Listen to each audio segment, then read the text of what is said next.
సుమనన్న mass ఇది చాలాసార్లు చెప్పాను, కానీ ఈరోజు చెప్పబోయేది రాము ఆన్ ఫైర్. ఓయమ్మ, రాము రాథోడ్ ఎన్నాళ్ళకి తన గొంతు విప్పి కరెక్ట్ పాయింట్స్, వ్యాలిడ్ పాయింట్స్ టపా టపా టపా టపా పెట్టాడు.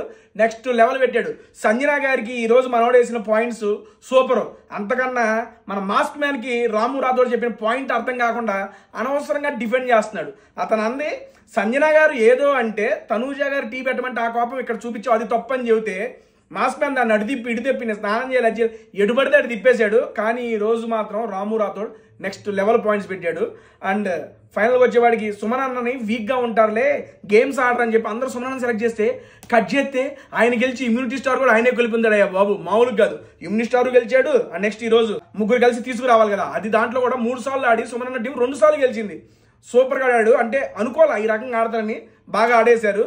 అండ్ పాయింట్స్ పెడితే ఇంకొంచెం డెవలప్ అవ్వాలి అన్న మాత్రం. అండ్ ఫైనల్గా వచ్చి శ్రీజాను అండ్ సంజన గారు దివ్యకి నెక్స్ట్ లెవెల్ ఎలివేషన్ ఇస్తున్నారబ్బా. దివ్య అసలు ఎటు మిస్బ్యాలెన్స్ అవ్వకుండా బ్యాలెన్స్డ్గా తన వొకాబులరీని యూజ్ చేసి చాలా పర్ఫెక్ట్గా శ్రీజాకి సంజనకి పాయింట్స్ పెట్టింది.